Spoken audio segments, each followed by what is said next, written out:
jërë ngeen jëf ci ànd bi ak télévision Futurs Médias le dernier numéro de la semaine ñu ñëwaat ci ñaari ponk waxtaanee ko fii nii ci biir soir d'info waxtaan nag lu am solo ndax nag ñu ngi ci jamono ji semaine bi nga xam ni moom la ñu jagleel livre ak matériel didactique muy foire internationale du livre et du matériel didactique de Dakar mu door démb ci teewaayu ministre de la culture mu yëkkati fa ay kàddu yu am solo ci li nga xamante ne rek mooy solo su livre si jamono ji ñu toll du ñàkk dinañ ci dellu si kanam lay doon ak président association des écrivains du Sénégal nekk en même temps le directeur général de la maison d'édition Maguilène mu di Alioune Badara Beye ñaareelu pàcc bi gannaaw 20h bi dina fi teew ñu gën a yaatal waxtaanee loolu nga xamante ne junj naa ko léegi leneen it lu am solo loo xamante ne ni bés mu ne ngeen jot ko mu di xibaar yi ce sera avec la rédaction certainement ci wolof ak ci français dinañ fi ñëw pàcc bu njëkk bi ñu jagleel ko forum Galien Afrique foofu laay yem du ma sori parce que Cheikh Tidiane dafa am sànq lu mu wax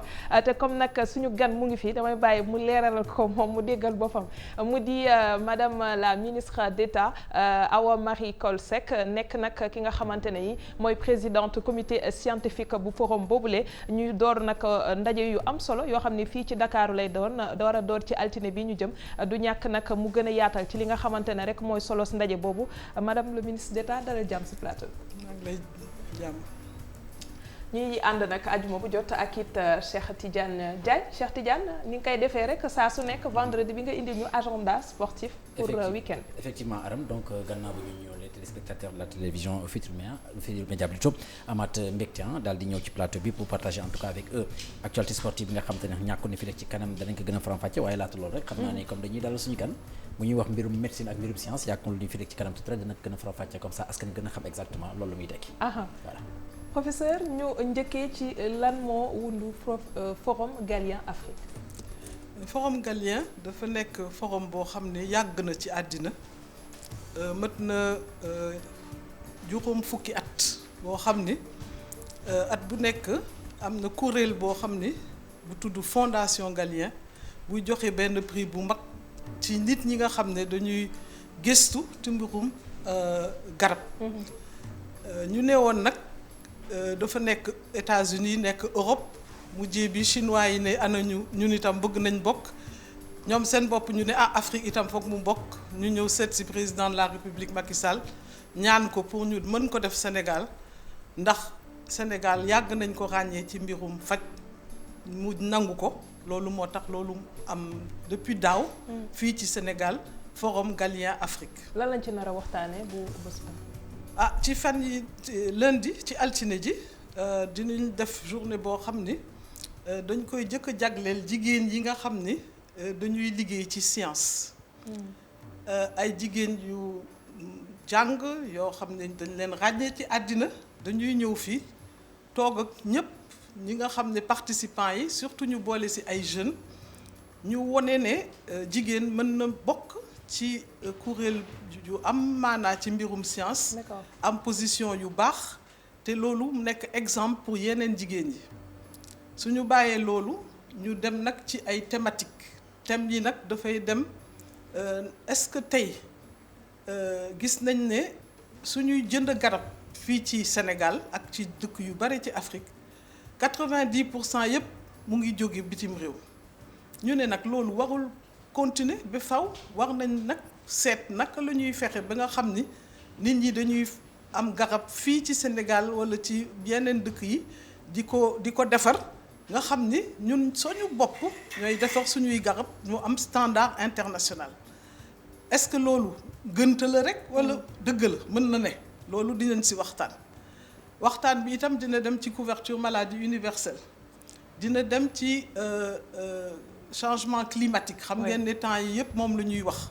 waaye gis nañ ne am na lu muy wàññi ci wërgu yaramu nit ñu bëgg see waxtaan jël ay recommandations bokk ko ak waa Afrique yëpp ba itam waa monde parce que ñiy ñëw dañuy jóge ci dëkk yu bari du nekk ay africains yëpp ñii a ngi jóge Asie ñii a ngi jóge Amérique ñii a ngi jóge Europe waaye africains yi ñooy ëpp te jeunes étudiants yi notamment en médecine ak pharmacie jóge ci dëkku CEDEAO ñoom itam dinañ fi nekk. alors mu nekk lu am solo waaye ku wax lu mel noonu te ñu dégg ci tamit ne prix boo xamante ne dañ ko bëgg a door indi ko mu nekk lu yees ci édition bi day laajit mu am sélection tànneef bi naka lay tëddee. kooku moom itam nekk na loo xam ni itam ndam la ci Sénégal ndax suñ ñu nee fexe leen ba toppatoo Galien Afrique dafa ànd ak prix bi nag dañoo sélectionné ay nit ñoo xam ne seen jàng itam dañ ko xam. maa ngi doon wax ci fan yi ñu ma koy laaj ma ne dinaa leen si wax kenn ku mel ni professeur Souleymane Mboup professeur Daouda Ndiaye ci ay sénégalais bokk nañ si. waaye itam am na ñeneen ñu jógee Afrique du Sud ñee jógee Éthiopie ñale jógee Asie ak Europe ak ku jógee itam États-Unis mu mel ni fukk ak juróomi nit ñoo xam ni dañuy toog di gëstu seet Afrique yépp ban industrie pharmaceutique moo liggéey bu rafet ba nga xam ni tey mën na nekk loo xam ne dañ koy ràññee ci industrie africaine yi ñu jox ko prix. D'accord. ñu seet itam ku am lu mu gis gëstu bu metti boo xam ni par exemple ci diagnostic mën na nekk ay africain am lu ñu gis ñu mën a am prix foofu ñu jël itam jeune chercheur ak beneen bi nga xam ne Afrique moom dina ci am vraiment ndam mooy tradithérapie ndax xalaat nañ ne waxuñu waxu garabu tubaab yi rek dañu wax suñu garabu Sénégal suñu garabu Afrique moo tax bëgg nañ itam jox prix ñoo xam ne ñu ngiy gëstu ci loolu. Très bien. Alors madame le ministre yaa ngi koy wax tout à l'heure dans tes propos gis nañu am na benn thématique bu nga xamante ni moom ngeen fas yéene aussi développé pendant disons cette rencontre moo di ci di jëm ci li nga xamante ni moo di recherche scientifique bi par rapport ak pharmacie bi mais gis nañu que la plupart en tout cas garab yi nga xam moom la ñuy jëfandikoo day jóge soit Europe wala mu jóge États-Unis wala mu jóge Asie donc cela veut dire tout simplement que pour qu'on en arrive ci stade bi nga xam ne Afrique dana defar ay garabam donc il y a du chemin à faire tey jii nii ana yan mécanisme yi nga xamante ni moom ngeen teg pour faciliter en tout cas à ces chercheurs là ñu mën a accéder disons à cette cour des grands entre guillemets par exemple. waaw mën nañ wax de am na yu commencé ba pare ndax soo demee soo boolee Afrique yépp di nga gis pays Maghreb yi ak Afrique du Sud ñoom am nañ déjà ay industries yu taxaw yoo xam ni wax dëgg yàlla ñu ngi defar ay garab. Sénégal bi soo leen demee ci yenn côté yi nga xam ne zone franche industrielle yooyu. di nga gis ay laboratoire ay industries yoo xam ne ñu ngi defar itam garab. et c'est composé de Sénégalais c'est des Sénégalais. des Sénégalais qui font ça. mais c'est pas sous licence par exemple. pardon. c'est pas sous licence par exemple est-ce que du benn licence su kenn la ñuy jël. pour waaw fi mu nekk dañuy jël ay licence mais li ñu bëgg nag ñun mooy. ñu gën a dem kanam ci loolu ba moomal suñu bopp ay garab loolu moo tax forum Galien nekk na loo xam ne suñ ko seetee bu baax. dañoo bëgg Afrique jël destimène ci loxoom africains yi mën a faju ak seeni propres produits loolu nag dañuy def nag ay prix déjà pour may nit ñi doole pour loolu waaye itam ay investissement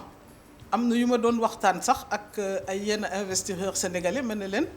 am na foo xam ne vraiment bëggoon naa ngeen gën fa liggéey mooy industrie pharmaceutique parce que am nañu chercheur waaye xëy na ñooñu amuñu xaalis kon financement bi itam lu am importance la te xalaat naa ne suñ jógee ci yii yëpp waxtaan ak ñi ñu war a waxtaanal état bi dina def waaye itam investisseur privé yi itam dinañ dugal seen loxo ci loolu waaye du Sénégal rek dëkku Afrique yëpp la ñuy boole waxtaan bi nekk benn ñu gën a dimbalante waaye bàyyi daal topp di jënd bitim réew tout le temps. mais est-ce que en termes de qualité produit pharmaceutique mën nañu am disons les mêmes caractéristiques parce que boo xoolee souvent dañu ne garab yi nga xam moom moo jóge ca biti réew jóge ca France wala ca États-Unis xëy na mooy gën qualité voilà y a déjà ce problème là mais est-ce que avec les scientifiques nga xamante ne am nañ ko on peut avoir cette garantie que la qualité des produits pharmaceutiques dana méngoo wala sax mu raw bi nga xamante ne moom la ñuy jëfandikoo te bawoo ca yeneen réew yi. est-ce que xam nga ne ay garab yu bari yu ñuy ne bitim réew lañ koy defaree ci suñu dëkk yi lañ koy defar ba pare loolu dafa am ba pare am na ay tour yoo xam ne xëy na du fii laa koy waxee mais ay garab yoo xam ni dafa am étiquette laboratoire bu mag bu nekk France wala États-Unis te Sénégal lañ koy defaree donc technicité bi am nañ ko wax dëgg yàlla sénégalais yi am na ñu jàng boo xam ni bu leen joxoon moyen defal leen infrastructure dinañ mën a def lu bari. kooku man xam naa. ñu ñëwaat si jigéen yi ak science parce que sànq da nga wax ne ñoom tamit dañuy fexe promouvoir leen man li may surtout intéressé mooy naka la ñuy def ba ñoom ñu intéressé wu ci science parce que du ñëpp a bëgg les matières scientifiques surtout ci ay biotechnologie wala pharmacologie. dëgg la li ma démb rek maa ngi woon ci benn kuréel boo xam ne ci L'Oréal ak UNESCO. ñu amoon ay jeunes filles yoo xam ne dañ leen jox ay prix waxtaan boobu amoon na fa te man li ma jëkk a wax mooy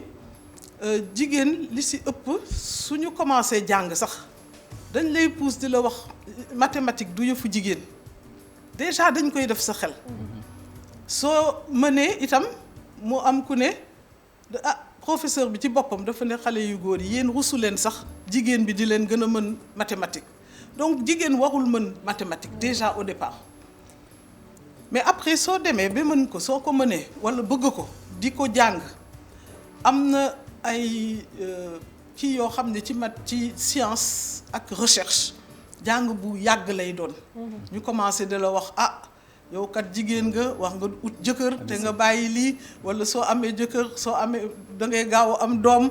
fexeel bi am doom looloo gën a loolu yëpp am na nit ñi wax nañ ci dëgg. waaye wax nañ mën a boole yépp man loolu laa wax équilibre vie professionnelle ak vie familiale nit daf ko war a mën a am loolu moo tax itam jigéen yu bare dañuy dem bëgg nekk chercheur yu mag waaye loolu kale leen ñu toog def leneen walla de spécialité boo xam ni du gudd mën a méngoo ak li ñu bëgg ñoom loolu moo tax ñu doon waxtaan ak jigéen yooyu ne leen bu leen déglu lu nit ñi di wax mathématique yàllaa ko fi teg ñëpp a ko war a mën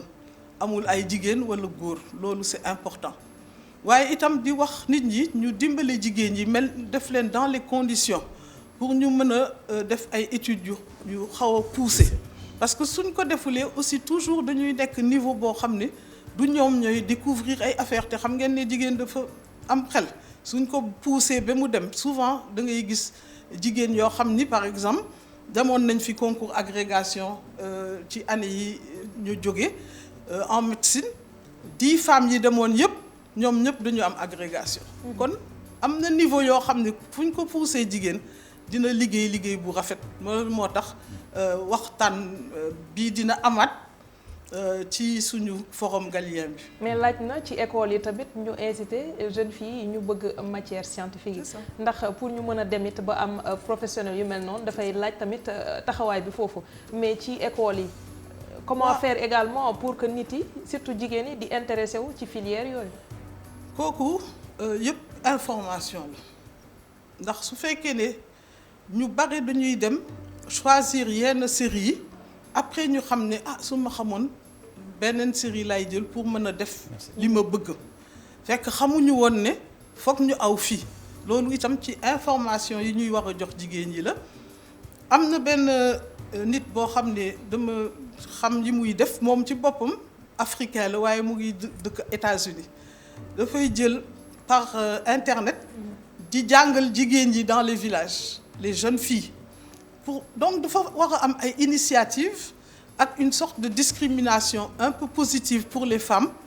pour pousse leen pour ñu gën a mën def li nga xam ne ku leen ko bàyyi pour ñu def ko dañ koy def bu baax mais manque de motivation bi yenn carrière yu gudd yi famille bi pression yi préjugés yi yooyu yëpp mooy tax du ñu gis jigéen yu bari nekk ci domaine scientifique bi mais yegg nañ à peu près 20-30% mais li ñu bëgg mooy ñu gën a yokku te yenn xalaat yi ñu am ñu def ko ci recherche. mais est-ce que tamit gënul pour en tout cas pareil disons à cette situation yu jigéen yi nga xamante ni daanaka pour nga accéder à un certain niveau day demander donc nga am des études poussées sur presque 10 ans pour mën a spécialiser tout ça mais est-ce que tey jotul ñu anticiper c'est-à-dire anticiper que maanaam au niveau même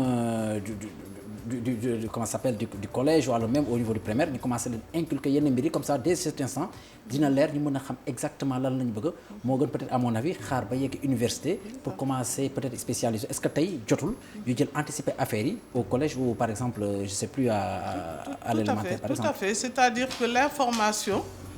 yi ñu war a jox ci lycée yi ak ci collège yi war nañ ko commencer gën a xóotal pour que affaire u jigéen yi itam génn ci ñu bañ a wax nii rek am nga série tel ak yooyu waaye gën a wone série bii fan la lay yóbbu di nga gis ay jigéen yuy ne mais man bii laa war a def parce que su ma ko defulee li ma bëgg a def ëllëg du ma ko mën a donc loolu yëpp am na ñu bari ñoo xam ne dañuy xaar ba terminal ñuy soog a am information. Très bien ñu wax léegi ci couverture sanitaire universelle Sénégal moom def na ay jéego jëm ci fànn boobu ak la couverture maladie universelle nga nekkoon fi ministre de la santé dox ci it ay jéego tey boo doon xayma méngale ko ak yeneen réew yi nga xam ne ñoo sekk forum bi taxawaayu Sénégal lan lay doon. wax dëgg yàlla xam nga dañuy ne saabu du fóot boppam waaye nag fi ñu toll ci Afrique. fu ñu waxu couverture sanitaire universelle muy suñu CMU dañuy pour ñu ñëw toog mën a wax expliquer nit ñi li ñu def dafa nekk nag loo xam ne fi ñu jóge woon dafa suufe woon puisque amoon nañ à peu près 20% rek ñu am couverture léegi ñu ngi ay 50% bëgg a continuer nag dem ba am 100% muy universel bi moo tax ñu ngi am lu bari yoo xam ne nit ñi dañuy ñëw fii Sénégal di ko jàng ñi ñu nag mooy ñi nga xam ni mokkal nañu am nañu ay avancées par exemple Ghana dina ñëw parce que Ghana ñoom wax dëgg yàlla ñoom itam ay mbër yi lañu ci yëf yi. Rwanda beneen style la ñu def parce que Rwanda dañu ne seen couverture sanitaire day nekk couverture de base maanaam doo def ay rajo yu sophistiqué doo def ya mais loo feebar boo xam ne début bi daal dinañ la mën a seet mën na faj. soo cotiser te cotisation bi dañ ko def obligatoire mais lu ñu ni fii ni nga xam ne dañu ne volontaire maanaam su la neexee nga def CMU su la neexee doo def donc dëkk bu nekk am na style am yooyu yëpp la ñuy boole waxtaan si ku nekk am lu mu si jàng loolu moo tax dëkk yooyu di ñëw fii. mais manquement yi wala jafe-jafe yi nga xam ne tamit gis nañ ko ci programme bi yooyu it dina baax ñu taxaw ci ndax dégg nañu ay hôpitaux yi taxaw di wax ne ñoom am nañu jafe-jafe ndax kat programme bi dafa leen indil ay problème mu xaalis alors que état bi am na lu mu diggee woon ak ñoom. dëgg la parce que état Sénégal wax dëgg yàlla dafa bëggoon CMU bi nekk loo xam ne ñëpp ciy kontaan waaye itam il faut nga def ci xaalis bu bari. CMU mënul am sans xaalis mënul am itam sans contrôle parce que il faut nga xool li nit ñi di wax ndax loolu la walla déet parce que su fekkee ne ñëw nga même ci hôpitaux yi nga joxe ay facture foog ñu vérifier xool facture yi lan la comme ça su loolu yëpp amee dañ lay fay ndax xaalis bi itam wax na fa ne donc y a plusieurs choses yoo xam ni soo ko xoolee bu baax suñ si gënoon liggéey CMU ci Sénégal dina gën a jëm kanam waaye fi ñu toll su doon sama sago man dinañ yokk xaalis bi ñuy def ci CMU parce que garab yi dafa cher examen yi dañoo cher lu bari dafa cher waaye itam gën a liggéey ci liy tax nit di feebar parce que su fekkee ne def nañu prévention bu baax maladie yi ñëw xëy na dinañ wàññeeku hôpitaux yi duñu am problème yu ñu am yépp waaye da ngay gis li xew Sénégal yu bari ma commencé rek par cigarette su fekkoon ne nit ñi comprendre nañ méfaits yi ñuy am ak dégâts yi ñuy def di ko bàyyi ak di xalaat ne xëy na léegi war nañ ci arrêté dina nekk lu bari ay économie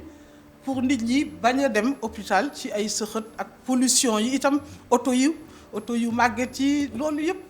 mais yenn saa yi nit yi wala de manière générale Sénégal dóor lañ gën a xam que ku leen di expliquer di neexal yenn saa yi nag ndax jarul ci yenn yi boo xamee ni askan bi la nar a lor ñu teg ay sanctions wala yenn yoo xam ne dina dissuader ñenn ñi ñu bañ a rôle toute la communauté. man su doon sama sago nag dinañ xaw a gën a dëgëral parce que wax dëgg yàlla am na yooyu gis yoo xam ni par exemple ñàkk amul sama doom daal bëgguma ko yóbbu ñu koy ñàkk parce que perte temps la non da nga war a ñàkk sa doom parce que am na feebar yu bari yoo xam ne amatul tey ndax ñàkk. donc nit warul toog parce que soo bàyyee yow sa doom am feebar day mën na wàll keneen. kon loolu yëpp waroon na nekk obligatoire. mais li ci Sénégal nag ci ñàkk nag itam avancé nañ bu bari puisque plus de 90% des enfants sont vaccinés kon côté boobu. itam ça va programme élargi de vaccination mu ngi dox ci affaire u lekk li ñuy lekk bàyyi diwlin bi bàyyi xaw ma produit yooyu xaw ma lu ñu tudd lu ñu leen di wax. yenn épices yi mais épices yeeg yooyu. ma ne yenn épices yi wala yenn bouillon yi. épices yi bouillon yeeg yooyu ay xorom kese la kon ñuy jël suñuy plantes yi am na ay plantes yu xeeñ yu neex yoo xam ne mën nga ko def ci li ngay lekk. jël sa xorom ak sa poobar soxlawul ay yu bari. def ci tomate fël-fël. ah fi mu ne daal lekk bi yoo xam nga yëf mais lekk yi itam niñ koy defee mënoon nañ wàññi feebar yu bari. sport bi. oui. ah kooku aussi baax na ci nit. mais madame la ministre jeunesse bi ñu ngi sport de parce que man. ah en venant si corniche bi man j'ai vu énormément de bi may monde. ñëw gis kontaan naa trop d'ailleurs nit ñi sax. su ñu ñëwee Sénégal dañuy ne mais yéen vraiment seen. xale jeunes yi ak mag yëpp. même récemment le président du CIO mu ngi fi woon en tournée. donc oui, il a été impressionné par voilà. tout à fait donc ça c'est une bonne chose. boobu mën nañ ko continuer. loo def lu baax yokk ko. loo defagul woon def ko. defe naa ne yooyu yëpp dina nekk prévention bu baax buy wàññi feebar yi xëy na aussi donc ay CMU yooyu mën a gën a law. ndax coût bi day wàññeeku. je pense que beneen thématique bu ñu ko doon mooy affaire tradit pharmacopée bi. sànq dégg naa nga koy wax aussi. mais gis nañ ko ci lu jëm ci wàllum voilà tout ça voilà donc gis nañu ci lu jëm ci wàllum maanaam comment je vais le dire législation bi quand même ça semble poser problème parce que gis nañu benn bu dul ñaari yoon des tradipraticiens yi nga xamante ni souvent dañ leen di jël ñu am disons quelques difficultés dans le traitement ba tey ji mu am leen lu nga xamante ni juróon na leen ko tey ji est-ce que jotul aussi pour que état bi xool nu muy organiser loolu yëpp pour que chacun parce que comme on dit complémentaire am na ñoo xam bu ñu demee ci tubaab ba sottiwul dañuy dem ci li nga xamante ni moo di traditionnel bi mais traditionnel bi aussi par moment da nga koy dégg que jox nañ ma lii jël naa ko naan naa ko moo mujj ray diw donc est-ce que tey jotul aussi quelque part aussi foofu ñu jéem ko réglementer est-ce que tamit forum bi dana jël en charge cet aspect là. c'est ça moo tax forum bi nag teg ko ci table bi parce que xalaat nañ ne war nañu dellu cosaan itam ndax am nañu lu ñuy mën a faj nit ci suñuy cosaan waaye itam il faut que ñu organiser ko publicité yi itam